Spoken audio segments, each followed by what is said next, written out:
Well, I do still think one of the big missed opportunities post-Brexit for the Conservatives with that big majority has been their complete failure, really, to deliver reform in Westminster. I think that's something that had been very popular with those who voted Conservative and indeed the wider public in terms of actually revitalising democracy here in our country. And when you look at the unelected House of Lords, with, of course, around 80 Liberal Democrat peers, I think, at last count, a party that's got less public support at the moment than Reform UK, you just see how ridiculous this situation is.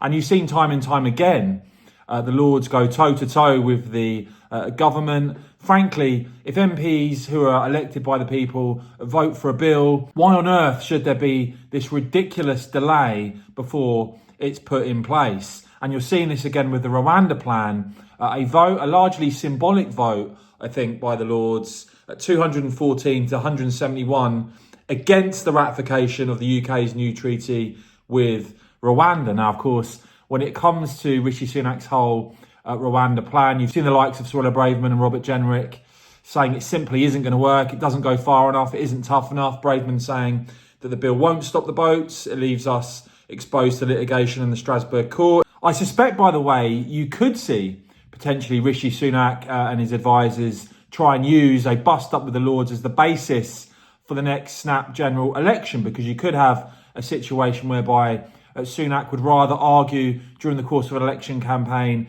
theoretically about his bill being his plan and potentially working, rather than the bill having been implemented, shown to be ineffective, and then having to fight an election campaign on that. But hey, that's just a thought. But when it comes to the House of Lords, signs already that not just you could be looking at delays with this bill, but actually there could be significant attempts to kill the bill completely. Now, this has all led Nigel Farage to come out and say, and I think he speaks for many here, we must sack all current members of the House of Lords. It is beyond parody. Let me know if you agree with that in the comments below or not. But interesting to see, and I believe this is Lord Carlisle. Just a flavour, I think, of the sort of sentiment in the Lords these days. This was posted by Christian Calgie. Just watch this clip. As I said, I think it gives you a flavour for the sentiment within the Lords. And do let me know in the comments below what you make of this.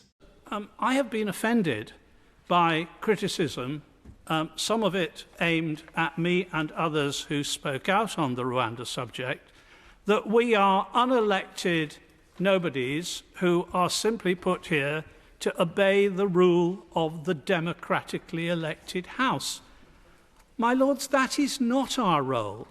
One of our roles here is to protect democracy, sometimes to protect democracy from itself, to ensure that members of the other place, and indeed members of our own House, do not overstep the mark.